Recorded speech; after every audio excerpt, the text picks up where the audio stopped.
పోలీసులని మునుగోడు నియోజకవర్గం పంపి కులాల వారీగా మతాల వారీగా గ్రామాల వారీగా నాయకులు వాళ్ళ హిస్టరీ అదంతా అరే ఎందుకు ఇదంతా చేస్తున్నా నాకు అర్థం కాలేదు. మీ అందరికీ తెలుసు నేను ఇంటర్వ్యూ ఇచ్చినప్పుడు చెప్పిన అమిత్ షా గారిని మర్యాద పూర్వకంగా కలచడం జరిగింది కానీ రాజకీయాలు కానీ రాజీనామా గురించి మీరు మాట్లాడలేదని చెప్పేసి ఇప్పుడు కూడా మళ్ళీ చెప్తున్నా. కానీ కేసీఆర్కి ఎందుకంత భయం పట్టుకుంది? రాజగోపాల్ రెడ్డి అమిత్ షాని కలవగానే ఉప ఎన్నిక వస్తుంది, రాజీనామా చేస్తాడు, బీజేపీలో చేరుతాడు, ఉప ఎన్నిక వస్తుందని చెప్పి అంటే హుజురాబాద్ లో ఓడిపోయిన తర్వాత పోయిన ప్రతిష్ట,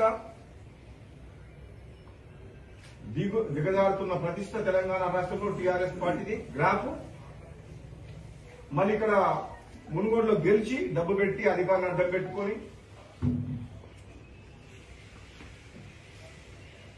ఆయన పార్టీ బలం పెంచుకోవాలనుకుంటుందా, గ్రాఫ్ పెంచుకోవాలనుకుంటున్నా? ప్రశాంత్ కిషోర్ సర్వేలే తెలిసిపోయింది కేసీఆర్ గ్రాఫ్ డౌన్ అయిందని అని సన్నింగ్ సర్వేలో. నాకు అర్థం కాలేదు ఎందుకు దీన్ని.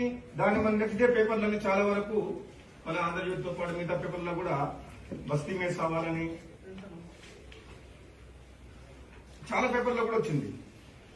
దాని ఖండనకు నిన్న ప్రెస్ మీట్ ఇచ్చిన ఏమని అని నేను మా మునుగోడు భువనగిరి ప్రజలతోటి నన్ను గెలిపించిన నల్గొండ జిల్లా ప్రజలు ఉన్నారు, మునుగోడు ప్రజలు ఉన్నారు, నేను ఏం మాట్లాడలేదు, నా రాజీనామా గురించి మాట్లాడలేదు, నా పార్టీ రాజీనామా గురించి మాట్లాడలేదు, బీజేపీలో చర్చించలేదు, గతంలో బీజేపీకి అనుకూలంగా ప్రకటన ఇచ్చినా కానీ ఎక్కడ కూడా ఉప ఎన్నిక గురించి మాట్లాడలేదు. కానీ పత్రికల్లో మాత్రం ఒక కేసీఆర్ ఆడుతున్న నాటకంగా నేను ఆయన పేపర్లను రాయించిండు.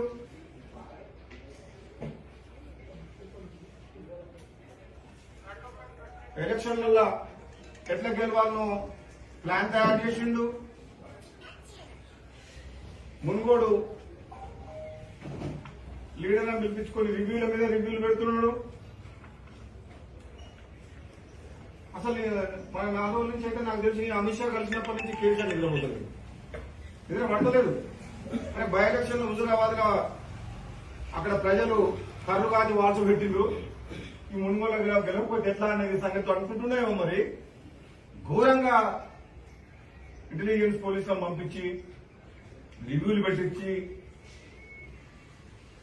ఒకటే నిజం చెప్పగలుగుతా, నా రాజీనామా పేరు మీద భయపడి దెబ్బకు గట్టుపల మండలం మాత్రం జీవో కూడా వచ్చేసింది. దెబ్బకు మునుగోడు ప్రజల తరఫున, గట్టుపల ప్రజల తరఫున, మండల ప్రజల తరఫున నేను ముఖ్యమంత్రి గారికి, రాష్ట్ర ప్రభుత్వానికి నేను కృతజ్ఞతలు తెలియజేస్తున్నాను. ఎందుకంటే ఏదో ఒకటి మంచిగా ఇవ్వలేదు కానీ రాజీనామా పేరు మీద నిక్కుతారా రాజీనామా. నేను అమిత్ షాని కలిసిన రాజీనామా అనగా దెబ్బకే బలం వచ్చింది. మరి అదే భయం నా రాజీనామాతోటే మునుగోడు నియోజకవర్గం అభివృద్ధి చెందుతుంది అంటే, గతంలో కూడా హుజురాబాద్ ఎన్నికలు అయినప్పుడు ఒక ఉప ఎన్నిక కోసము దళిత బంధు తీసుకొచ్చిన వ్యక్తి 2,000 కోట్ల రూపాయలు 20,000 దళిత కుటుంబాలకు హుజురాబాద్ లో ఇస్తున్నారంటే ఆ రోజే చెప్పిన నేను చౌటుపల్లి కాడ స్టేట్మెంట్ ఇచ్చిన, మా నియోజకవర్గానికి దళిత బంధు ఇవ్వండి, నా పదవి త్యాగం చేస్తా. దళిత బంధుతో పాటు రైతు బంధు, బీసీ బంధు ఇవ్వండి, ఎస్టీ బంధు ఇవ్వండి, కడుపేదలో ఉన్న కులాలకు మతాలకు అతీతంగా అందరికీ ఇవ్వండి, సాయం చేయండి, నా పదవి త్యాగం చేస్తా, నేను పోటీ కూడా చేయను, మీ టీఆర్ఎస్ పార్టీ ఎమ్మెల్యేలు కావాలంటే నేను గెలిపిస్తా అని చెప్పడం జరిగింది. మళ్ళీ ఒకసారి మీరు అందరికి కూడా గుర్తు చేస్తున్నా. అంటే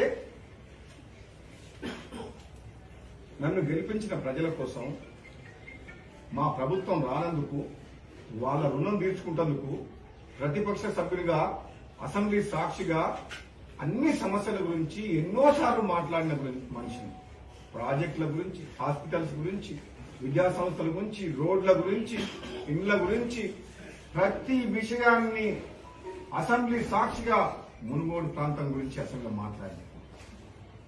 రిప్రజెంటేషన్ ఇచ్చిన, అపాయింట్మెంట్ ఇవ్వకపోయినా అసెంబ్లీలో కలిసి మా భూ నిర్వాసితులకు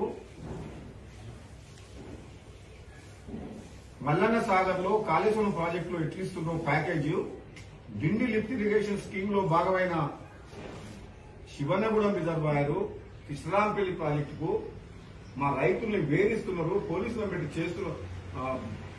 వేధిస్తున్నారు. మల్లన్న సాగర్ లాగా కాళేశ్వరం ప్రాజెక్టు ప్యాకేజ్ ఇవ్వండి అని చెప్పిన ఇవ్వలేదు.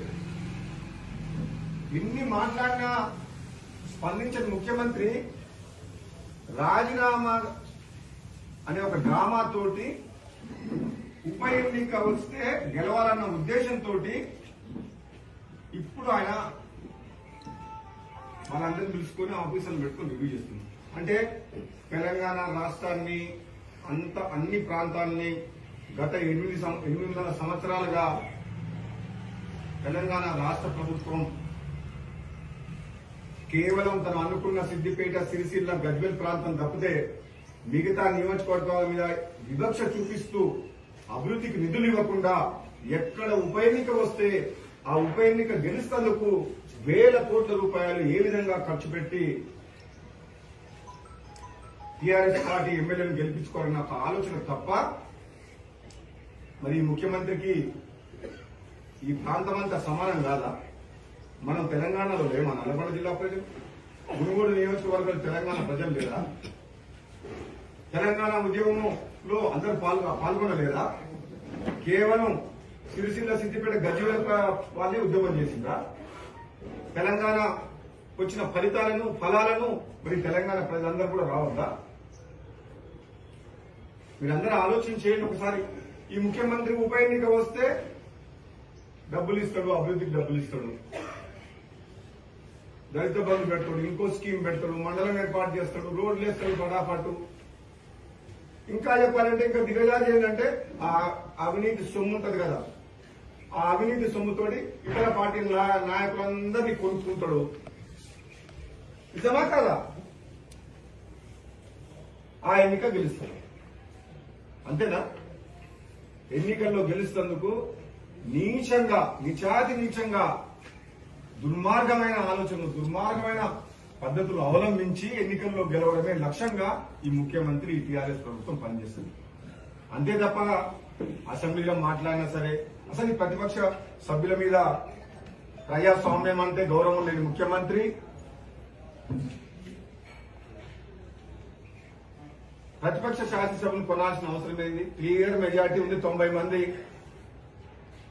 ప్రతిపక్ష శాసనసభ్యుల్ని కొని ప్రతిపక్షం లేకుండా ప్రజాస్వామ్యాన్ని కూని చేసి ప్రశ్నించే గొంతు లేకుండా చేసి ఈరోజు ఒక రాజరిక వ్యవస్థలాగా, ఒక నియంత్రణలాగా, ఒక కుటుంబ పరిపాలన చేసిన మాట వాస్తవం కదా. ఇంత దుర్మార్గానికి ఒడిగట్టి నేను పోయి అమిత్ షాని కలిస్తే నేను రాజీనామా చేస్తున్నా, ఉప ఎన్నిక వస్తుందని చెప్పేసి ఆయన పేపర్లు రాసి, అది చూసి ఇంకా వేరే పేపర్లు రాసి కొందరు కాంగ్రెస్ పార్టీలో నన్ను తిట్టని వ్యక్తులు, టీఆర్ఎస్ పార్టీ వాళ్ళు, కేసీఆర్ యొక్క తొత్తులు సోషల్ మీడియాలో కానీ పత్రికల్లో కూడా ఎక్కడెక్కడనో ఏమేమో వార్తలు రాస్తుంది. దయచేసి మునుగోడుతో పాటు, నల్గొండతో పాటు భువనగిరి నియోజక ప్రజలు, తెలంగాణ ప్రజలందరూ కూడా నేను నమస్కరించి చెప్తున్నా. ఉప ఎన్నిక రావాలని మునుగోడులో నేను కోరుకోవడం లేదు, రాజీనామా చేయాలని నేను అనుకోవడం లేదు. ఇది కేసీఆర్ యొక్క డ్రామా. అమిత్ షాను కలిసి తెలంగాణలో ఉన్న రాజకీయ పరిస్థితుల గురించి చర్చించిన మాట వాస్తవము. గతంలో కాంగ్రెస్ పార్టీ అధిష్టానం కొద్ది తప్పుడు నిర్ణయాలు తీసుకోవడం వల్ల, కాంగ్రెస్ పార్టీ బలహీనపడటం వల్ల ఆవేదనతోటి రాబోయే రోజుల్లో బీజేపీ అయితేనే కేసీఆర్ ని ఓడించే సత్తా ఉంది అని చెప్పిన మాట వాస్తవము. నేను రంగులు మార్చడం కాదు, మాటలు మార్చడం కాదు, పదవి కోసమో డబ్బు కోసమో ఎక్కడా కూడా నేను చెడ్డ పని గాని తప్పు పని చేయడం గాని ఇప్పటి వరకు చేయలేదు. ఏనాడు నీతిని గాని వదలలేదు. ఉదాహరణకు మన దేశంలో జరిగిన రాష్ట్రపతి ఎన్నికల సందర్భంగా కూడా కాంగ్రెస్ పార్టీ బలపరిచిన అభ్యర్థికి ఓటు వేయడం జరిగింది. ఒక నైతిక విలువలు కలిగిన మనిషిగా కాంగ్రెస్ పార్టీలో ఉన్నన్ని రోజులు, కాంగ్రెస్ పార్టీ ఎమ్మెల్యేగా ఉన్నన్ని రోజులు కాంగ్రెస్ పార్టీని ఎక్కడ నేను విమర్శించలేదు. కాంగ్రెస్ పార్టీ అంటే అభిమానం ఉంది. సోనియా గాంధీ తెలంగాణ ఇచ్చింది కాబట్టి ఇన్ని రోజులు కూడా కొన్ని అధిష్టానం తప్పు నిర్ణయాలు తీసుకొని కాంగ్రెస్ పార్టీ బలహీనపడ్డా, కాంగ్రెస్ పార్టీలో అవమానాలు ఎన్నో ఎదురైనా కార్యకర్తల కూర్చొం వాళ్ళ కష్టాలు పడుతూ చూడలేక టీఆర్ఎస్ పార్టీలో గవర్నమెంట్ 2 సార్లు వచ్చిన తర్వాత ఆవేదనతోటి గ్రామాల్లో ఉన్న తెలంగాణ కాంగ్రెస్ పార్టీ నాయకులు కార్యకర్తలు కష్టాలు పడుతుంటే ఆవేదనతో ఎన్నో సందర్భాల్లో వాళ్ళందరి తరఫున ఈ మంచి బలమైన నాయకుల్ని కాంగ్రెస్ పార్టీ అధిష్టానం ముందు పెడితే కాంగ్రెస్ పార్టీకి లాభం అయితే తప్పితే కాంగ్రెస్ పార్టీ పోతుంది, ఇది తప్పు నిర్ణయాలు తీసుకుంటుందని చెప్పిన మాట వాస్తవం. ఎక్కడ కూడా స్వార్థం గురించి మాట్లాడలేదు, పదవి గురించి మాట్లాడలేదు. ఈరోజు కొందరు వ్యక్తులు కాంగ్రెస్ పార్టీలో నా గురించి మొదటి నుంచి కాంగ్రెస్ పార్టీలో ఉండి ఎంపీగా ఎమ్మెల్సీగా అన్నాడు కేసీఆర్ నుంచి ఎమ్మెల్సీగా గెలిచి అధిగత మహానదులందరూ ఓడిపోతే మున్గోడులో గెలిచి నకరికల్లో తిరుమతి లింగాన్ని కాంగ్రెస్ పార్టీ మీద గెలిపించి కోమటిరెడ్డి వెంకటరెడ్డి గారి సోదరు గారి గెలుపు కోసం కృషి చేసి ఆయన తమ్ముడిగా ఆయనకున్న పేరు ప్రతిష్టతో పాటు నేను కూడా తోడుగా ఉండి ఆయన గెలుపులో కీలక పాత్ర వహించి ప్రతి కాంగ్రెస్ పార్టీ నాయకుడు తెలంగాణ రాష్ట్రంలో ఎమ్మెల్యేలుగా ఎంపీలుగా ఏ ఎన్నిక వచ్చినా సరే నువ్వు శాయశక్తుల ఏ పదవి లేకున్నా సరే తెర వెనుక ఉండి రాష్ట్రం మొత్తానికి చేయూతనందించిన వ్యక్తిని, అందరికంటే ఎక్కువ తెలంగాణ కోసం పోరాటం చేసిన సహచర ఎంపీలతోటి సర్వశక్తులు ఒడ్డి తెలంగాణ రాష్ట్రాన్ని సాధించుకున్న వ్యక్తిని, సర్వశక్తులు ఒడ్డి తెలంగాణ రాష్ట్రంలో కాంగ్రెస్ పార్టీ రావాలని చెప్పి కృషి చేసిన వ్యక్తిని నేను ఎన్నోసార్లు అవమానాలు భరించి ఆవేదనతోటి కొన్నిసార్లు మాట్లాడినమాట వాస్తవం. అంతేగాని ఎక్కడ కూడా కాంగ్రెస్ వ్యతిరేకంగా పోరాటం చేయలేదు, ఒక వ్యక్తికి నష్టం చేయలేదు, పోరాటం సరిగ్గా చేయడం లేదు కేసీఆర్ తో మన పార్టీ. తెలంగాణ ఉద్యమ నేపథ్యం ఉన్న మనుషుల్ని, మొదటి నుంచి కాంగ్రెస్ పార్టీలో ఉన్న మనుషుల్ని, నాయకుల్ని కాంగ్రెస్ పార్టీని ముందు పెట్టమని అడిగినా, ఇతర పార్టీల నుంచి వచ్చిన వ్యక్తుల్ని, తెలంగాణ ఉద్యమంలో నేపథ్యం లేని వ్యక్తుల్ని తీసుకొచ్చి మీరు కాంగ్రెస్ పార్టీని ముందు పెట్టి మాకు లీడర్లను తయారు చేసి వాళ్ళ నేపథ్యంలో పనిచేయమంటే మా మనసు ఒప్పుకోక ఇంట్లో కూర్చున్న 3.5 సంవత్సరాలు. అంతేగాని ఎక్కడ కూడా కాంగ్రెస్ పార్టీని విమర్శించలేదు, ఏ వ్యక్తి మీద గాని నిందలు వేయలేదు, ఓపికతో కూర్చున్నాం. కానీ ఈ కేసీఆర్ ని బొంద పెట్టాల్సిన సమయం ఆసన్నమైంది. ఎవరైనా సరే, ఏదైనా సరే పార్టీ బలమైన పార్టీ పోరాటం చేస్తుంది కేసీఆర్ వ్యతిరేకంగా అంటే ఆ పార్టీలో చేరాలి. ఈ అరాచక శక్తుల్ని, ఈ కుటుంబ పాలనని, అవినీతి పాలన అంతమంచాలన్న లక్ష్యంతో ముందుకు రావాలన్న ఉద్దేశంతో నేను మాట్లాడుతున్న తప్పితే స్వార్థం కోసం కాదు, నిలకడకు లేక కాదు. నాకు నిలకడ ఉంది కాబట్టే కాంగ్రెస్ పార్టీని వదలకుండా ఎమ్మెల్యేగా ఉన్నా. చాలా సందర్భాల్లో కాంగ్రెస్ పార్టీని అసెంబ్లీ సాక్షిగా టీఆర్ఎస్ నాయకులు అవమానిస్తుంటే మీరు రికార్డ్స్ చెక్ చేయండి. తెలంగాణ ఇచ్చిన సోనియా గాంధీని కానీ కాంగ్రెస్ పార్టీని కానీ మీరు ఒక్క మాట అనొద్దు అని చెప్పి టీఆర్ఎస్ పార్టీ నాయకులందరినీ కూడా నిలదీసిన వ్యక్తిని, ఎదిరించిన వ్యక్తిని నేను. ఎందుకంటే ఆ విశ్వాసం, ఆ లాయాలిటీ ఉంది. నేను ఒకటే ఆవేదన అనాలి, ఈ అతలాకుతలం చేసి భయంకరమైన అప్పులో నిర్దేశం ఈ తెలంగాణ మేలుగోరు వ్యక్తిగా నాలుగు తప్పితే నా మీద పోస్టులు పెట్టి కామెంట్లు పెట్టి దుష్ప్రచారం చేసే వ్యక్తులందరూ ఒక్కసారి గుండె మీద చెయ్యి ఆలోచించుకోండి. రాజగోపాల్ రెడ్డి మచ్చలేని వ్యక్తి ఎప్పుడైనా తప్పు చేసిందా? అధికారం కోసమో డబ్బు కోసమో నేను టీఆర్ఎస్ పోవడం లేదు. చాలా మంది నాయకులు కాంగ్రెస్ పార్టీలో గెలిచి డబ్బు కోసం, అధికారం కోసం, పదవుల కోసం పార్టీ మారిండ్రు. నేను పార్టీ మారాల్సి వస్తే భువనగిరి ప్రజలకు, మునుగోడు ప్రజలకు, నా అభిమానులకు, నా కార్యకర్తలకు వాళ్ళందరికీ 2 చేతులతో నమస్కరించి చెప్పి ధర్మాన్ని కాపాడుతాను, రాష్ట్రంలో ప్రజాస్వామ్యాన్ని నిలబెడతాను, అవినీతి పాలన అంతమొందిస్తూ ఏదైనా నిర్ణయం తీసుకోవాల్సి వస్తే వాళ్ళతో మాట్లాడిచేస్తున్నాను. నన్ను గెలిపించిన ప్రజలు దేవుళ్ళు నాకు, వాళ్ళు నాకు హైకమాండ్. వాళ్ళకు చెప్పి నిర్ణయం తీసుకున్న తప్పితే కేసీఆర్ మాట్లాడి కేసీఆర్ పేపర్లలో ఉసిగొల్పి కేసీఆర్ ట్రాప్ లో పడి ఉప ఎన్నిక తీసుకొచ్చి అవినీతి సొమ్ముతో గెలిచి ఆయన ప్రతిష్ట పెంచుకోవాలని చెప్పి కేసీఆర్ చెప్తున్న ప్రయత్నంలో నేను పావును కాదలుచుకోలేదు. మీ అందరికి చెప్తున్నా, ఇప్పటి వరకు నేను ఎప్పుడు కూడా చెప్పలేదు రాజీనామా చేస్తున్నాను చెప్పి. ఉప ఎన్నిక వస్తుంది, బీజేపీ తోటి సాధ్యమైతుంది. కేసీఆర్ ని ఓడించడము, కేంద్రంలో అధికారం ఉంది, బీజేపీ వాళ్ళు గట్టిగా కొట్లాడితే మోడీ అమిత్ షా అనుకుంటే కేసీఆర్ ని బొందబెట్టొచ్చు. ఇది కాంగ్రెస్ పార్టీ బలహీనపడ్డది, జాతీయ స్థాయిలో టీఆర్ఎస్ ని కొట్టే ఓడించే సత్తా బీజేపీకి ఉంది అని చెప్పి చాలా సందర్భాల్లో చెప్పిన. అది నా స్వార్థం కోసం కాదు, పదవి కోసం కాదు. ఎందుకంటే నేను ఎంపీగా పనిచేసిన, ఎమ్మెల్సీగా పనిచేసిన, ఎమ్మెల్యేగా పనిచేసిన, నాకేం పదవి ఆశ లేదు. నేను ఒకవేళ ఏదైనా పార్టీ మారినా, యుద్ధం చేసినా తెలంగాణ ప్రజల కోసం పనిచేస్తే తప్పితే, 4 కోట్ల ప్రజల కోసం పనిచేస్తే, నిన్నే కష్టపడితే తప్పితే స్వార్థం కోసం పనిచేయాల్సిన అవసరం లేదు. నా జీవిత లక్ష్యమే టీఆర్ఎస్ పార్టీని ఓడించాలి. రాబోయే రోజుల్లో నా లైఫ్ సగం ఇన్కంప్లీట్ ఉండొద్దంటే టీఆర్ఎస్ పార్టీని ఓడించాలి. ఆ లక్ష్యంతో పనిచేస్తున్నాను. ఎవరైనా ఎన్నైనా మాట్లాడుతుంటారు, నోటికి వచ్చినట్టు మాట్లాడుతుంటారు, తప్పుడు పనులు చేసి స్వార్థం కోసం దొంగ పనులు, లంగ పనులు చేసి జైళ్ళలో పోయి వచ్చిన వాళ్ళు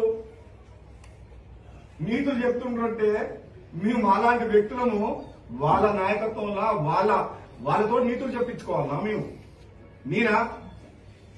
మీరు ఒక్కసారి ఆలోచన చేయండి. 2009లో పార్లమెంట్ సభ్యునిగా ఈ రోజు వరకు ప్రభుత్వం చేయలేని పనిని మా మునుగోడు నియోజకవర్గంలో సొంతంగా కోట్ల రూపాయలు ఖర్చు పెట్టి కష్టాలు ఉన్న ప్రతి పేదవాడిని ఆదుకుంటున్న మాట వాస్తవం కాదా? గవర్నమెంట్ చేయాల్సిన పనులు, డిగ్రీ కాలేజ్ ఉంటే కనీసం ఫర్నిచర్ లేకపోతే సొంత డబ్బులతోటి ఫర్నిచర్ కొనిస్తుంది. సిద్దిపేట, సిరిసిల్ల అటు సైడ్ ప్రాంతం ఎట్లా డెవలప్మెంట్ ఉంది, గజ్వేల్ ఏం డెవలప్మెంట్ ఉంది, మా మునుగోడు నియోజకవర్గం ఎట్లా డెవలప్మెంట్ ఉంది? ముఖ్యమంత్రి గారు మీరు రండి ఒకసారి, కేటీఆర్ గారిని అసెంబ్లీ సాక్షిగా రమ్మని చెప్పినా మా చండూరు మున్సిపాలిటీ, చౌటుపల్లి మున్సిపాలిటీ ఏ విధంగా ఉంది, మీరు వచ్చి చూడండి, నిధులు ఇవ్వండి అని చెప్పిన. ఇప్పుడు కూడా చెప్తున్నా ముఖ్యమంత్రి గారిని, మీరన్నా రాండి, మా సమస్యలు చూడండి. మీరు తెలంగాణ ప్రాంతం అందరికీ ముఖ్యమంత్రి, మీ యొక్క TRS party government, TRS party MLA ఉన్న దగ్గర ముఖ్యమంత్రి కాదు. ప్రతిపక్ష సభ్యులు కూడా తెలంగాణలో భాగమే. అక్కడి ప్రజలు ఓటు వేసి గెలిపించకపోయినా వాళ్ళు ఇతర పార్టీలో ఉన్నా అక్కడ సమస్యలు ఉన్నాయి, తెలంగాణ ఉద్యమంలో వాళ్ళు కూడా పాల్గొన్నారు.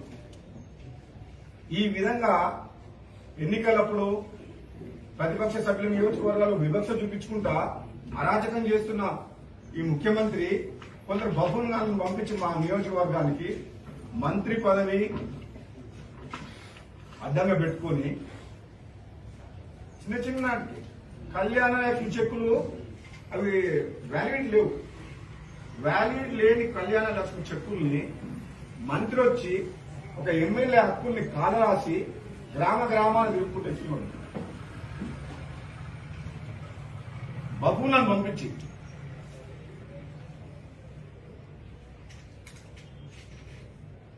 చెప్పాలంటే చాలా ఉన్నాయి. నేను ఒక క్లారిఫికేషన్ ఏమి ఇవ్వదలుచుకున్నా ఈరోజు ప్రెస్ మీట్ ద్వారా అంటే, ఈ ముఖ్యమంత్రి గారి గురించి, ఆయన చేసిన అరాచకాల గురించి, గత 8 సంవత్సరాలుగా ఏ విధంగా కేసీఆర్ కుటుంబం, ఆయన మనుషులు లక్షల కోట్ల రూపాయలు సంపాదించుకునే అవినీతి సొమ్ముని ఏ విధంగా విదేశాల్లో దాచుకున్నది కూడా రాబోయే రోజుల్లో బయటకు వస్తుంది. తెలంగాణ ప్రజలారా ఒకసారి మీరు ఆలోచన చేయండి.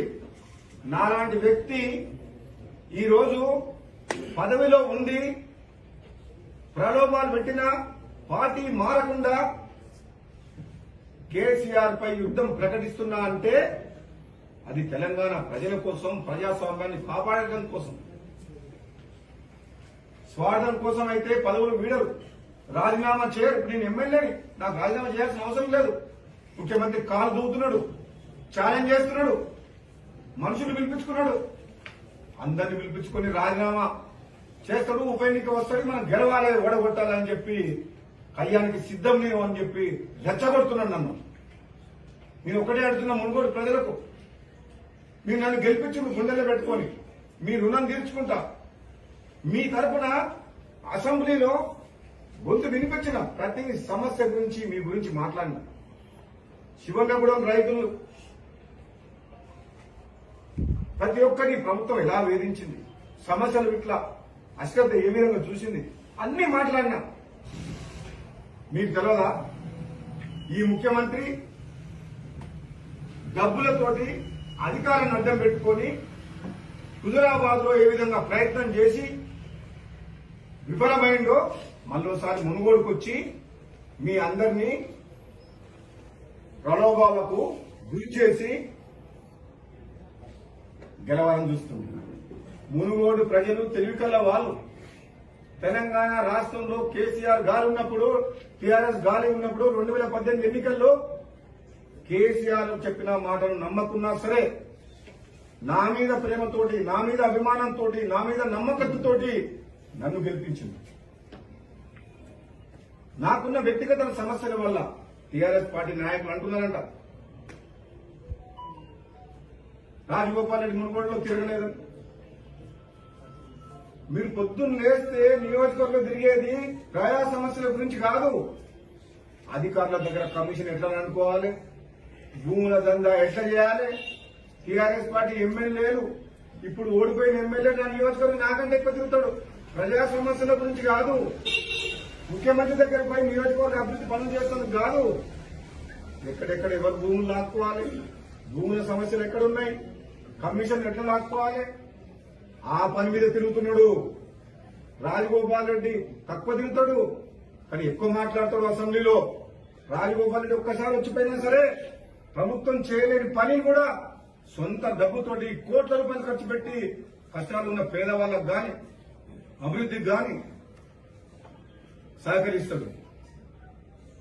నేను మాట్లాడతలేనని చెప్పేసి నీ దగ్గర పేపర్ ఉందని, టీవీ ఉందని చెప్పి, సోషల్ మీడియా ఉందని చెప్పి రోజు నా మీద దుష్ప్రచారం చేయిస్తున్నారు. మునుగోడు నియోజకవర్గంలో కొందరు వ్యక్తులు పెట్టి, యూట్యూబ్ ఛానల్ పెట్టి, సోషల్ మీడియా ద్వారా నా మీద దుమ్మెత్తి పోస్తున్నారు.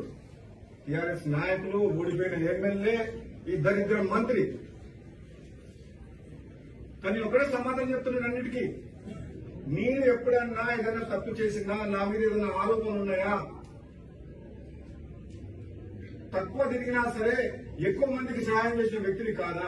నువ్వు ఎక్కువ మందికి ఎక్కువ సార్లు తిరిగి రోజు పోయి ఎంతమందికి సహాయం చేసినావు, ఎన్ని కుటుంబాలను కాపాడినావు, మీరు ఎన్నిసార్లు వచ్చి ఎంతమంది కుటుంబాలను కాపాడిన ఒకసారి ఆలోచన చేయండి. తిరగడం వల్ల ప్రయోజనం లేదు. ఎన్నికలప్పుడే, ఎన్నికల సందర్భంగానే మునుగోడు నియోజకవర్గంలో గ్రామాలు తిరిగినప్పుడు నాకు సమస్యలు అర్థమైపోయినాయి. దానికోసమే అది మనసులో పెట్టుకుని, నా హృదయంలో పెట్టుకుని అవకాశం వచ్చినప్పుడల్లా ప్రభుత్వాన్ని నిలదీస్తున్నా, సమస్యను పరిష్కరించమని కోరబడుతున్నా తప్ప శాసనసభ్యులుగా నా మక్కుల్ని కాలం రాసి ప్రజాస్వామ్యాన్ని కూలి చేసి ఎమ్మెల్యేకి చేయాల్సిన ప్రోటోకాల్ ఇవ్వకుండా కనీసం కళ్యాణ లక్ష్మి చెక్కులు కూడా ఒక జిల్లా మంత్రి వచ్చి ఈరోజు కళ్యాణ లక్ష్మి చెక్కులు ఇస్తుంది. ఎక్స్పైర్ అయిన చెక్కు అంటే మీరు అర్థం చేసుకోండి, ఇక్కడ ప్రజాస్వామ్యం ఉన్నట్టు తెలంగాణలో. అంటే నీ పార్టీలో ఉంటేనే నీకు ఎమ్మెల్యే ప్రోటోకాల్, ప్రతిపక్ష సభ్యులకు ప్రోటోకాల్ లేదా? నా మీద 3 రోజుల నుంచి టీఆర్ఎస్ పార్టీ ఉప ఎన్నికలు వస్తామని, రాజీనామా చేస్తామని చెప్పి ప్రగతి భవన్ ఇప్పుడు కూడా రివ్యూ మీటింగ్ అవుతుందంట. నాకు ఒక సర్పంచ్ ఫోన్ చేసిండు. సర్పంచ్ ఫోన్ చేసి చెప్తుండు, రమ్మని అడుగుతున్నారు, ప్రగతి భవన్ రమ్మని అడుగుతున్నారు, మాకు బిల్లులు వచ్చేది, మేము పోకుండా మా బిల్లులు రావు, భయపడుతున్నారు, రానంటే ఇంటికి కారు పంపించారు. అంటే ఈ ఉప ఎన్నిక రావాలి, రాజగోపాల్ని రెచ్చగొట్టాలి, రాజీనామా చేయించాలి. నేను చెప్తున్న ముఖ్యమంత్రి కేసీఆర్ గారు, టీఆర్ఎస్ పార్టీ నాయకులారా, ఉప ఎన్నిక ఎప్పుడు వస్తుందంటే మునుగోడు నియోజకవర్గ ప్రజలు, నా అభిమానులు, నా కార్యకర్తలు, అక్కడ ప్రజలు కోరుకుంటే ఉప ఎన్నిక వస్తుంది. వాళ్ళందరూ చెప్తే నేను రాజీనామా చేస్తా, పదవి త్యాగం చేస్తా, రాజకీయాల గురించి కూడా వైదొలుగుతా. వాళ్ళకి ఏది మేలు జరుగుతుందో, మా నియోజకవర్గ ప్రజలకు ఏదైతే లాభం అవుతుందో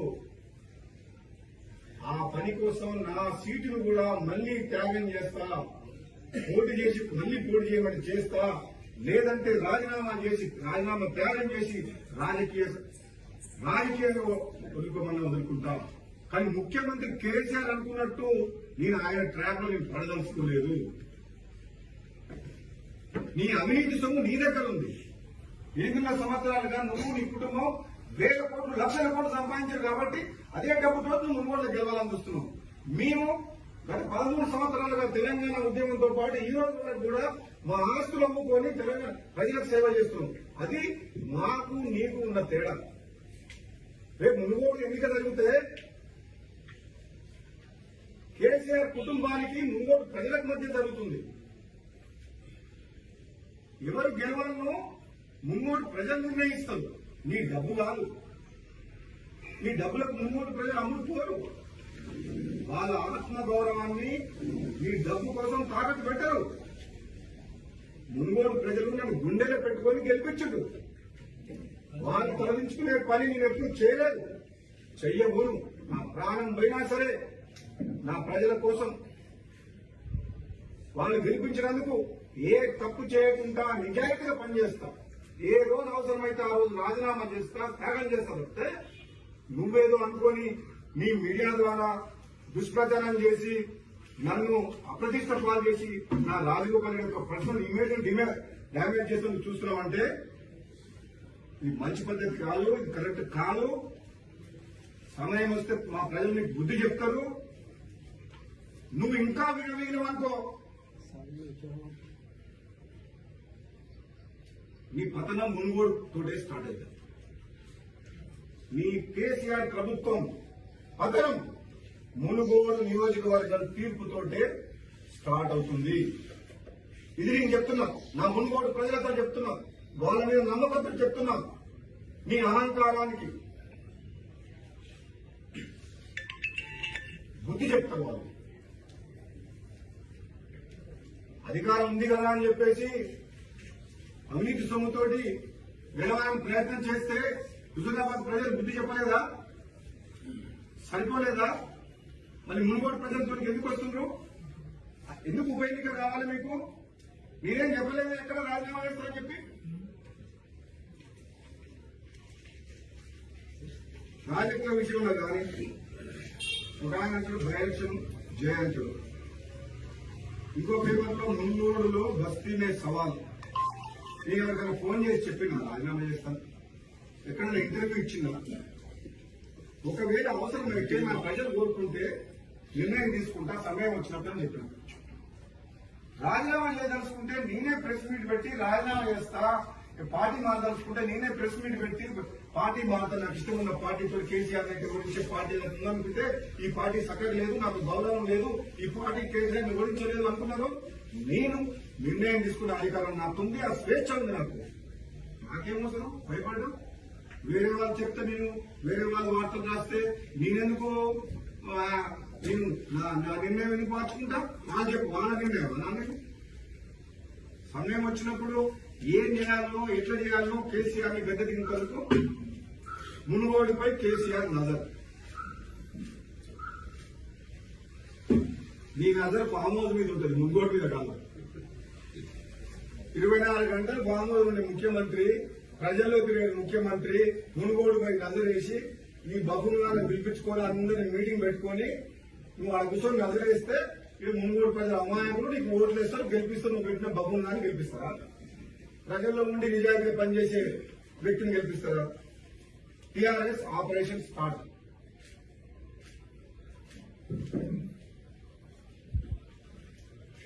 మళ్ళీ ఇంకో ఆయన నేను క్లారిఫికేషన్ ఇచ్చాను రాత్రి ప్రెస్ నోట్ పంపించేసి ఏమని ఈ కేసీఆర్ ఆడుతున్న నాటకము ఈ రాజీనామా అది ఇది నేను అమిత్ షాని కలిసిన మాట వాస్తవమే, పరిస్థితి చర్చించిన మాట వాస్తవమే, కానీ ఆయన ఇట్లా డ్రామా ఆడుతుందని చెప్పి నేను ప్రెస్ మీట్ చేస్తున్నాను. షా షరతులతో రాజగోపాల్ రెడ్డి పిలిచే మూడు వార్త రాసినానికి నేను చెప్తున్నా, ఎవరి మనిషి నాకు తెలియదు, ఏ పేపరో తెలియదు. పీచే మూడ్ అనేది నా జీవితంలో నా రక్తంలో లేదు. ఎమ్మెల్సీగా 2016లో కేసీఆర్ ని ఎదిరించి ఆ రోజు నయీం అనే వ్యక్తి మాఫియా సముద్రాన్ని బెదిరించినా కానీ ధైర్యంగా నిలబడి గెలిచిన మనిషిని కేసీఆర్ వ్యతిరేకంగా. కేసీఆర్ గారిలో కూడా ఎమ్మెల్యే గెలిచిన మనిషిని పీచే మూడు నా రక్తంలో లేదు. యుద్ధం చేస్తే, యుద్ధం ప్రకటిస్తే, నేను యుద్ధం మొదలు పెడితే విజయము వీరమరణము అని ఈ పీచేముడు అనే పదం మాత్రం నాకు సరిపోదు.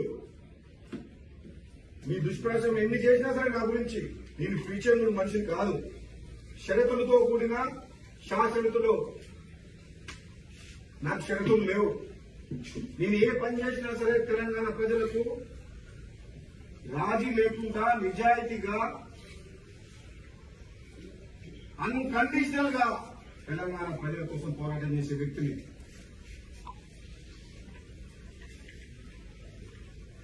ఇక మీకు చాలా ఉన్నాయి చెప్పాలంటే. ఏ నిర్ణయం తీసుకున్నా లాస్ట్ కు రాజీనామా విషయంలో, పార్టీ మారే విషయంలో మరొకసారి మీడియా ద్వారా అందరికి చెప్తున్నా, మా ప్రాంత ప్రజలు, నాయకులు, కార్యకర్తల వాళ్ళతో మాట్లాడి వాళ్ళందరి సలహాలు, సూచనల మేరకు నా నిర్ణయం తప్పితే నేను తొందరపడి నిర్ణయం తీసుకోను.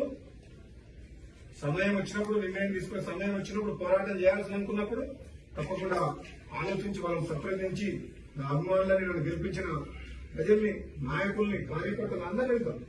నా భయమేం లేదు. నేనేం తప్పులు చేస్తలేను, నేనేం అప్పుడు పోతలేను, స్వార్థం కోసం మాట్లాడతలేను. ఈరోజు ముఖ్యమంత్రి గారు ఏం అధికారంలో ఏమని ఎన్నికలకు వస్తుందో నాకైతే అర్థమవుతలేదు. ఇంకోట్ల ఉప ఎన్నికకు ర్యాంకులు వేస్తున్నారు. ఎవరిని ఓట్లు వేస్తారు? ముఖ్యమంత్రి గారికి. ఆయన ఎవరు చెప్తూ ఓట్లు వేస్తామని చెప్పేసి ఆయన ఉంటే చెంచాలా? 8.5 ఏళ్ల ఈ తెలంగాణ సమాజంలో ముఖ్యమంత్రి గారు చేపట్టిన తర్వాత నీ కుటుంబం బాగుపడే తప్పితే నువ్వు ఎవరిని మోసం చేయలేదు. దళితులు ముఖ్యమంత్రి చేస్తాంటివి, దళితులకు 3 ఎకరాలు ఇస్తామంటివి, విద్యార్థులకు ఏదో నిరుద్యోగంటివి, ఉద్యోగస్తులకు చెప్తివి, పింఛన్దారులకు చెప్తివి, కౌలు రైతులను ముంచితివి, రైతు బంధు ఇచ్చి కౌలు రైతులకు డబ్బులు వ్యవసాయం చేస్తున్నట్టు ఎన్నిసార్లు చెప్పిన అది చేయకుండా ఉంటుంది. ఇక నీకు కరెంటు పోతే మీ అందరికి తెలుసు, కరెంటు పోతే అదొక అద్భుతమా ఆశ్చర్యమా? కరెంటు పోతే వార్త అని చెప్పిండు. 24 గంటలతో కరెంట్ అది. ఇప్పుడేం వార్త ఏం తెలుసా? మన తెలంగాణ రాష్ట్రంలో 1వ తారీఖులో జీతాలు వస్తే వార్త. ఎప్పుడు వస్తే తెలియదు జీతాలు. ఈ విధంగా ఇవన్నీ అందరినీ మోసం చేసిండు. బాగుపడ్డ ఆయన కుటుంబం వాడుకుంటున్న వదులుకుంటున్నారు. తెలంగాణలో నిజమైన ఉద్యమకారులందరూ ఎవరైతే ఉన్నారో వాళ్ళందరేమో ఇప్పుడు కేసీఆర్ గారికి దూరం అయిపోయారు. తెలంగాణ దురువులు ఎవరైతే ఉన్నారో ఇక నీ పేరు చెప్పదలుచుకోలేదు. కొందరు మంత్రులు ఉన్నారు తెలంగాణ పచ్చి వ్యతిరేకులు, ఉద్యమం లేదు, ఉద్యమకారులను జైల్లో పెట్టింది. వాళ్ళే ఇప్పుడు కీలకమైన మంత్రులు. వాళ్ళని పెట్టుకొని అధికారం అడ్డం పెట్టుకుని పోలీసులను పెట్టుకుని ఈరోజు రాజ్యం నడిపిస్తుంది కేసీఆర్. ఉద్యమకారులను మోసం చేసే చరిత్ర మీదే. లాస్ట్కు ఆశ్చర్యకరమైన విషయం ఏంటంటే మనందరికంటే మనుషులు మోసం చేసిండు. భద్రాచలంపై దేవుడికి శ్రీరామచంద్రుడికి 100 కోట్లు ఇస్తానని చెప్పి దేవుని కూడా మోసం చేసిండు. ఇలా ప్రతి మనిషిని మోసం చేసి ఈ చర్చాలను పెట్టుకొని అధికారులకు కలెక్టర్లకు ఐఏఎస్లకు అయితే అధికారం లేవు. మేము ఎప్పుడైనా ఫోన్ చేస్తే పని కోసం ఫోన్ చేస్తే మా చేతులు ఏముంటారంటూ మంత్రులు ఎక్కడో తెలియదు, ముఖ్యమంత్రి అపాయింట్మెంట్ ఇయ్యడు. అసలు ఇది ఏం జరుగుతుంది తెలంగాణ రాష్ట్రంలో? అంటే కేసీఆర్ కోసం వచ్చిందా తెలంగాణ? ఇది కేసీఆర్ కుటుంబం కోసం 1400 మంది ఆత్మ బలిదానం చేసి తెలంగాణ రాష్ట్రం సాధించుకుంటే ఇది కేసీఆర్ కోసం వచ్చిందా? కేసీఆర్ కుటుంబం కోసం వచ్చిందా అని అడుగుతున్నా. ఎవరైనా ప్రశ్నిస్తాం మాలాంటి వాళ్ళని ఇంకో కొందరిని కేసులు పెడుతుండ్రు, జైల్లో పంపిస్తుండ్రు. ప్రాజెక్టు పేరుని చెప్పేసి వేల కోట్ల రూపాయలు దోచుకున్నారు. మా ప్రాజెక్టు నల్లగొండ జిల్లాల ఎస్ఎల్బీసీ కానీ, డిండి లిఫ్ట్ ఇరిగేషన్ కానీ, మా ఉదయ సముద్రం కానీ ఇంతవరకు గతంలో ప్రాజెక్టు ఉన్నాయి కూడా పట్టించుకున్న పాపాన పోలేదు. ఎస్ఎల్బీసీ కానీ, ఉదయ సముద్రం కానీ. అంటే కాళేశ్వరం ప్రాజెక్టు రీడిజైన్ చేసి లక్షల కోట్ల రూపాయలు జస్ట్ కమిషన్ల కోసం రీడిజైన్ చేసి అది ఇప్పుడు నీళ్ళలో మునిగిపోయింది. మల్లన్న సాగర్ కొండపోచం అవసరం లేకుండా ఫామ్ హౌస్ కొండపోచమ కట్టుకోలేదు. మళ్ళీ మా ప్రాజెక్టు నల్గొండ జిల్లా మున్గోడు నియోజకవర్గ ప్రాజెక్టులో మాత్రం అప్పుడు కుర్చీ చేసుకుని కూర్చొని చేపిస్తారు 2 సంవత్సరాలు. ఇప్పుడు 7 ఏళ్ళు అయింది, 50% వరకు కూడా కంప్లీట్ కాలేదు. ఈయన ముఖ్యమంత్రి తెలంగాణ రాష్ట్రానికి. మీరు ఏదైనా మాట్లాడితే అసెంబ్లీలో మంత్రులు వేస్తారు, అడ్డుకుంటారు. అవినీతి మీద ప్రశ్నిస్తారు, అడ్డుకుంటారు. వ్యక్తిగతంగా మాట్లాడతారు. నిజంగా కరెక్ట్ గా మాట్లాడితే మైక్ కట్ చేసి పడేస్తారు. ఏం జరుగుతుంది ఈ తెలంగాణ రాష్ట్రంలో? కేసీఆర్ భయపడి ఇంట్లో కూర్చుంటామా? రాజు పెట్టుకుని కూర్చున్నామా? ఏమనుకుంటున్నాడు కేసీఆర్? మాట్లాడతారని చెప్తున్న టీఆర్ఎస్ నాయకులకు, కేసీఆర్ కుటుంబానికి, కేసీఆర్ కు ఈ పతనం స్టార్ట్ అయింది కాబట్టి చెప్తున్నా, మాట్లాడుతున్నాం. అనవసరంగా ఈ మీడియాలు కానీ, ఈ తొత్తులు కానీ దుష్ప్రచారం మొదలు పెట్టుకోకుంటే, దమ్ముంటే, ధైర్యం ఉంటే, నువ్వేం మంచి పనులు చేసిండ్రో, మీ ప్రభుత్వం ఏం మంచి పనులు చేసిండ్రో ప్రజలకు మీరు చెప్పండి, మేము చెప్తాం. తెలంగాణ కోసం ఎవరు కొట్లాడిండ్రో, తెలంగాణ ఉద్యమంలో ఎవరుండ్రో, నిజాయితీగా ఎవరు పనిచేస్తుండ్రో మీరు చెప్పుకోండి, మేము ఎన్నికల్లో పోదాం. అంతేగాని ఈ దొంగచాటు దెబ్బలు, ఈ కుట్రలు, కుతంత్రాలు ఇప్పటికైనా మానుకోవాలని చెప్పి ఈ ముఖ్యమంత్రి కేసీఆర్ చెప్తున్నా. మీ దగ్గర డబ్బుంటే ఇంట్లో పెట్టుకో. కానీ తెలంగాణ ప్రజల్ని ఇప్పటికి 2 సార్లు మోసం చేసిండ్రు. ఈసారి మాత్రం బరాబర్ మీకు బుద్ధి చెప్తాం. అందులో ఎటువంటి అనుమానం లేదు. తెలంగాణ మొత్తం డెవలప్మెంట్ అయిపోయిందంట, అభివృద్ధి అయిపోయిందంట, బంగారు తెలంగాణ కళ సాకారం అయిపోయిందంట. ఇప్పుడు తెలంగాణ పల్లెల్లో ఉన్న ప్రజలందరూ భోగ భాగ్యాలతోటి, సిరి సంపదలతోటి, పెద్ద పెద్ద ఇళ్లతోటి, ఉద్యోగాలు, పండుగలు సంతోషంగా ఉన్నారంట. ఇప్పుడు భారతదేశానికి ఉద్ధరిస్తేందుకు మొదలు బయలుదేరిన మన మహానుభావుడు ముఖ్యమంత్రి కేసీఆర్. ఎందుకంటే తెలంగాణ రాష్ట్రము భోగ భాగ్యాలతోటి, సిరి సంపదలతోటి, సుఖ సంతోషాలతోటి ప్రజలందరూ మహారాజా మీరు దేశానికి సేవ చేస్తున్నందుకు ఇక బయలుదేరండి, మీ ఇక్కడ కర్తవ్యం అయిపోయింది అన్నట్టు ఆయన టీఆర్ఎస్ పార్టీ పెట్టారు. ఎక్కడో నాకు గౌరవం తీసుకొని మాట్లాడు ప్రకాశ్ రాజు పిల్లల సినిమాలలో ఉండవల్లి అరుణ్ కుమార్ ఎక్కడి నుంచి తీసుకొచ్చింది, ఎవరెవరో పెట్టి గంటలు. ప్రశాంత్ కిషోర్ ఢిల్లీకి వెళ్ళి వచ్చి ఇక్కడ మాట్లాడుతుంట గంటలు. అరే ప్రజా సమస్యల మీద 10 నిమిషాలు నువ్వు కేటాయించిన ముఖ్యమంత్రి ప్రశాంత్ కిషోర్ తోటి రోజుల తరబడి ఫామ్ హౌస్ లో కూర్చొని ఏ విధంగా అధికారంలోకి రావాలి, ఏ విధంగా అధికారులు పెట్టుకోవాలి, ఈ ఎమ్మెల్యేల మీద ప్రభుత్వం మీద వ్యతిరేకత పోవాలంటే ఏం చేయాలి, ఎక్కడెక్కడ ఎమ్మెల్యేలు టికెట్లు మార్చాలి, సర్వే రిపోర్ట్లు, ఇదే పని. నీకు రాజకీయాల్లో అధికారం రావడము, అధికారం నిలుపుకోవడము, దాని మీద ఉన్న శ్రద్ధ తెలంగాణ ప్రజల మీద, తెలంగాణ డెవలప్మెంట్ మీద లేదు. రాజాలాగా ప్రగతి భవన్ కట్టించుకొని 2 బెడ్రూమ్ల ఇల్లు కట్టిస్తాని ఎండకు ఎండి వానకు దడిచి ఎంతో మంది పేదోళ్ళు గుడిసెలు ఉంటున్నారు. అసెంబ్లీ సాక్షిని చెప్పిన 2 బెడ్రూమ్లు కట్టియడం మీ వల్ల కాదు, క్షమించమని ప్రజలను అడిగి స్థలం ఉన్న పేదలకు ఒక 3 లక్షలు ఎంతో ఇవ్వండి, వాళ్ళు ఇల్లు కట్టుకుంటారు, ఒక రూమ్ కట్టుకుంటారు అని చెప్పి మా మునుగోడు నియోజకవర్గంలో ఒక పేదవాళ్ళకు 5 ఇల్లు కట్టి చూపించిన వాళ్ళకి స్థలం ఉంటే. ప్రతి గ్రామంలో 10 మందో 20 మందో 30 మందో ఉంటారు, ఇవ్వండి అని చెప్పిన. ఇక ఇస్తాం. అసెంబ్లీలో ప్రసంగాలకు మాత్రం తక్కువేం లేదు. అసెంబ్లీ అయిపోయిందంటే ఒక్క మాటకు విలువ లేదు.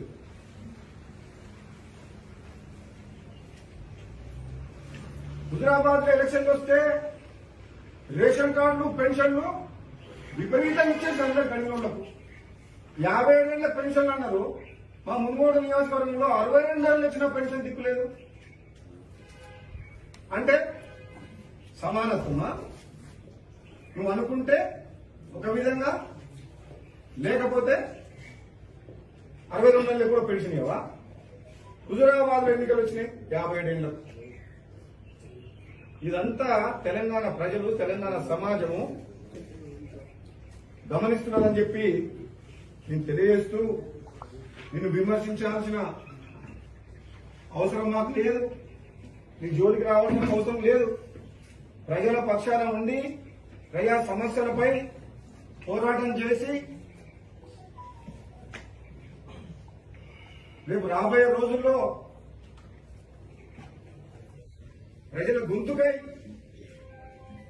ఎన్నికల్లో పోతాం కానీ అవినీతి సొమ్ముతోటి ఇప్పుడు నువ్వు ప్రగతి భవన్లో కూర్చొని మునుగోడు నియోజకవర్గ నాయకులు 300 మంది ఇంటెలిజెన్స్ పోలీసు మా మునుగోడు నియోజకవర్గంలో ఊరూరులో తిరిగి ఎంక్వైరీ చేస్తుంది. ఎవరిని కొనాలి, ఎంత కొనాలి.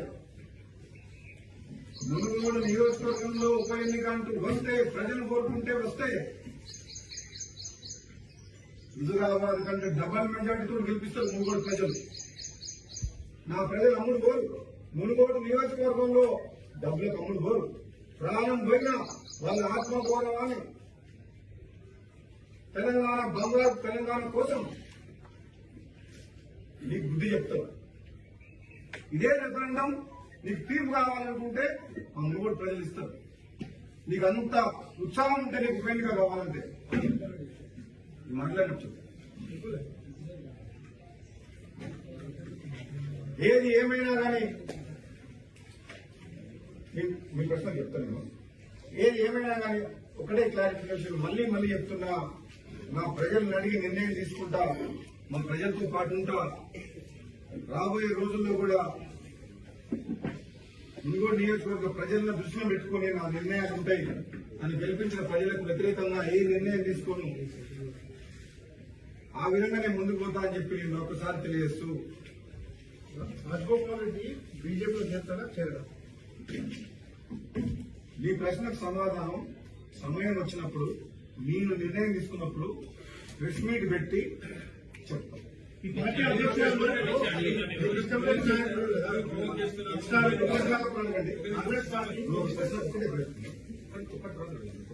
కాంగ్రెస్ పార్టీ మీకు ఇష్టం లేని నాయకులు, ఉద్యమం కాంగ్రెస్ పార్టీ కోసం పనిచేయని నాయకులు తీసుకొచ్చి బాధ్యతలు కాబట్టి మీకు ఇష్టం లేదు అంటున్నారు. అయినా కాంగ్రెస్ పార్టీలో ఉండడానికి మీరు ఇంకా ఇష్టపడుతున్నారు. కాంగ్రెస్ పార్టీ నిర్ణయాలు ఎప్పుడైనా మార్చుకోవచ్చు. నాయకులను, అధ్యక్ష పదవుల ముందు ఎప్పటికప్పుడు ముఖ్యమంత్రి పదవులు ఉన్న అభ్యర్థి మారుతుంటారు. నేను చెప్పింది ప్రస్తుత పరిస్థితుల్లో నాలాంటి వ్యక్తులు ఉద్యమం చేసిన వాళ్ళు గౌరవంగా రాజకీయాల్లో ఉండాలనుకుంటారు, ప్రజల కోసం నిజాయితీగా పనిచేయాలనుకుంటారు. కాబట్టి మా గౌరవం ఉన్న దగ్గరనే ప్రజల కోసం ఆ ప్లాట్ఫామ్ లో ఉండి పోరాటం చేస్తామని చెప్తున్నాను. ప్రతిసారి చేశారు, కేసీఆర్ చేశారు, టీఆర్ఎస్ చేశారు. మీరే బీజేపీ పార్టీతో అమిత్ షాతో బీజేపీ పోవడం ఇవన్నీ అవుతున్న ఛాన్స్ ఇచ్చినట్టు కదా ఖచ్చితంగా. ఇది ఒక ఎంపీగా పనిచేసింది. ప్రతి పార్లమెంట్ సమావేశాలకు చాలా మంది నా మిత్రులు అన్ని పార్టీలో ఉన్నారు. కాంగ్రెస్ పార్టీతో పాటు అన్ని పార్టీలలో మిత్రులు ఉంటారు పార్లమెంట్ సభ్యులు. పార్లమెంట్ ఎట్లా అట్మాస్ఫియర్ ఉందంటే ఇక్కడ తెలంగాణలో ఉన్నట్టు అసెంబ్లీలో ఉన్నట్టు ఉండదు. సెంట్రల్ హాల్లో దేశంలో ఉన్న అన్ని పార్టీలకు సంబంధించిన పార్లమెంట్ సభ్యులతో సహా కేంద్ర మంత్రులు కూడా వచ్చి మాతో కలిసి అక్కడ పార్లమెంట్ సభ్యులతో టీ అవుతుంది. అది సంప్రదాయం, ప్రజాస్వామ్యం. కేసీఆర్ లాగా కాంగ్రెస్ పార్టీ ఎమ్మెల్యేనికి అపాయింట్మెంట్ ఇవ్వాలి, నువ్వు ఇతర పార్టీ వాళ్ళతో కలవద్దు, వాళ్ళకి ఫోన్లు చేయొద్దు. ఇంత నీచమైన సంస్కారం దేశంలో ఢిల్లీలో లేదు. కాబట్టే మీరు కాంగ్రెస్ పార్టీ శాసనసభ్యునైనా పార్లమెంట్ సభ్యులు ఉన్నప్పుడైనా సరే ఏ పార్టీ ఎంపీలకు ఉన్నటువంటి స్వేచ్ఛ ఉంటుంది. ఈ రోజు కూడా నేను ఎమ్మెల్యేగా ఉన్నా, రాష్ట్ర రాజకీయాల గురించి దేశ రాజకీయాల గురించి మాట్లాడినప్పుడు ఇతర పార్టీ వాళ్ళతో శరీరంలో కూర్చొని మాట్లాడుతాం, మొదలు కలిసి మాట్లాడతాం. స్టేట్మెంట్ గురించి బీజేపీకి సత్తా ఉంది, బీజేపీ మాట్లాడారు ఆ స్టేట్మెంట్ ఏం చెప్తున్నారు?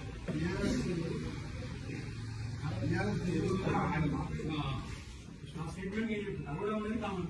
నేను ఇంతకుముందుకు నువ్వు ఈ ప్రశ్న నా సమాధానం విన్న తర్వాత ఇంతకుముందు నేను మాట్లాడిన దాంట్లోనే నీ ప్రశ్నకు సమాధానం ఉంది.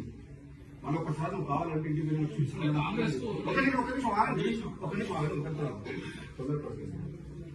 నేను ఏం చెప్పినా ఇప్పుడున్న పరిస్థితుల్లో కాంగ్రెస్ పార్టీ అధిష్టానము గత 10 సంవత్సరాలుగా 8 సంవత్సరాలుగా తెలంగాణ ఇచ్చిన తర్వాత తప్పుడు నిర్ణయాలు తీసుకోవడం వల్ల బలహీన పడింది.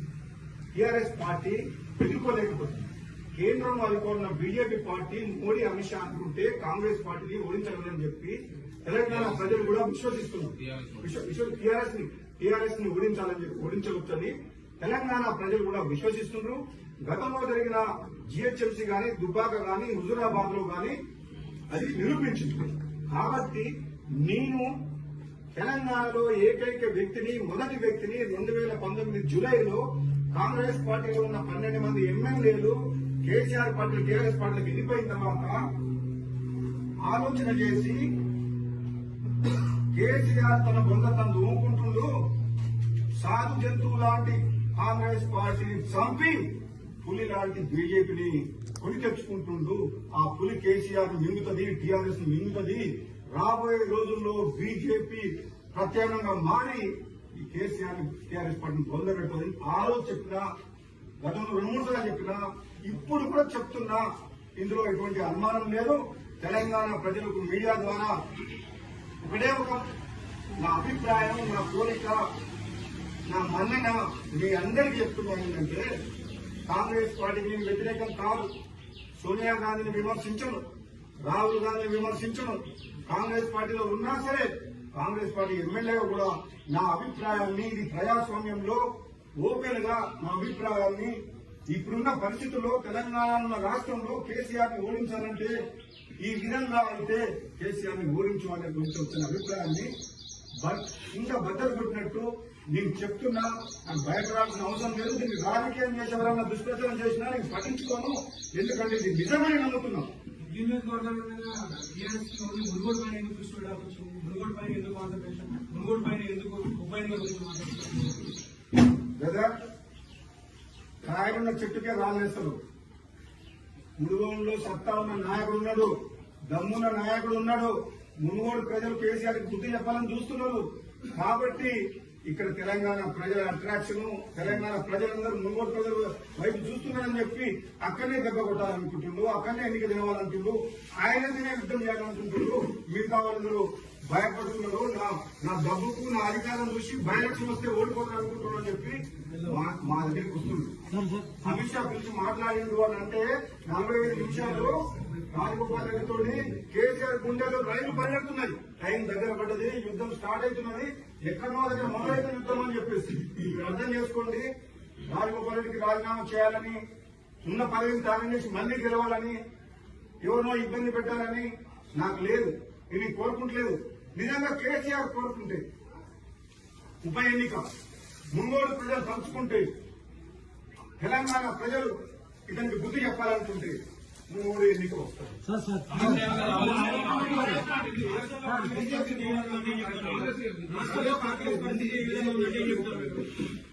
ఇది ప్రజాస్వామ్యం. ఇప్పుడు కాంగ్రెస్ పార్టీ ఎమ్మెల్యే కదా, చెప్పండి కదా ఏం చెప్తుంది. ఇప్పుడు నేను గతంలో రాజకీయ నాయకులు ఏ పార్టీని మారలేదా? నువ్వు ఒకటి అర్థం చేసుకో బ్రదర్. నేను ఒక పార్టీలో కలిసి ఇంకో పార్టీ వెళ్ళవచ్చుకుంటలేను. పార్టీ మారాలనుకున్నప్పుడు పదవికి, పార్టీకి రాజీనామా చేసి నిజాయితీగా సోనియా గాంధీకి, తెలంగాణకి సోనియా గాంధీకి ధన్యవాదాలు చెప్పి, రాహుల్ గాంధీకి ధన్యవాదాలు చెప్పి నేను యుద్ధానికి పోతున్నా సార్, క్షమించండి నన్ను, మీకు మీ గుండెల్లో నాకు ప్రేమ ఉంటది, కానీ కేసీఆర్ ని ఓడించడమే నా లక్ష్యం అని చెప్పి మరి పోతా భయపడి తప్పు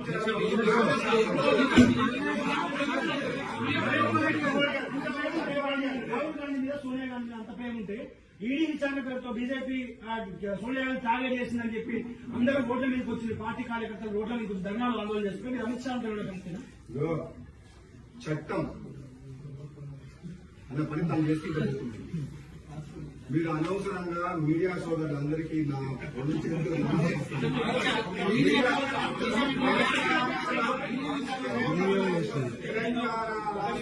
తెలంగాణ రాష్ట్రంలో ఉన్న ఎలక్ట్రానిక్ ప్రింట్ మీడియా సోదరులు, ఆ వార్తా సంస్థల యజమానుల దగ్గర నుంచి చిన్న మీడియా సోదరులు, ఒక మండలంలో పనిచేసే ఒక రిపోర్టర్ కూడా చేతులెత్తి దండం పెడుతున్నా, నమస్కరిస్తున్నా. ఒక మంచి పని, ధర్మాన్ని కాపాడాలని చెప్పి తెలంగాణలో ప్రజాస్వామ్యాన్ని కాపాడాలని ప్రయత్నం చేసే వ్యక్తికి అండగా ఉండండి, ధర్మాన్ని కాపాడండి. మీ పాత్ర మీరు పోషించి తెలంగాణ రాష్ట్రాన్ని ప్రజలకు అండగా ఉండే విషయంలో నేను రాజీ పడకుండా పోరాటం చేస్తా. మీరు అనవసరంగా దీన్ని దుష్ప్రచారం చేసి చరిత్ర ఎందుకు కావద్దు. తెలంగాణలో టీఆర్ఎస్ పార్టీని కేసీఆర్ ఓడించి చరిత్రలో ఒక్క నిమిషం మళ్ళొక లాస్ట్ పని చెప్తాను. నేను మాట్లాడాను, మీరు మాట్లాడేపండి. నేను సమయం వచ్చినప్పుడు పార్టీ మారడం అనేది చారిత్రక అవసరం. ఈరోజు ప్రజల కోసం ఆలోచించే వ్యక్తిగా దమ్ము ధైర్యం ఉండి నేను భయపడి ఇంట్లో కూర్చుంటే చరిత్ర హీనం అవుతాను. సమయం వచ్చింది కాబట్టి దుర్మార్గమైన పాలన అందించడానికి ప్రజలు అనుకుంటారు కాబట్టి ఈ టీఆర్ఎస్ ప్రభుత్వాన్ని రాబోయే ఎన్నికల్లో ఓడించడం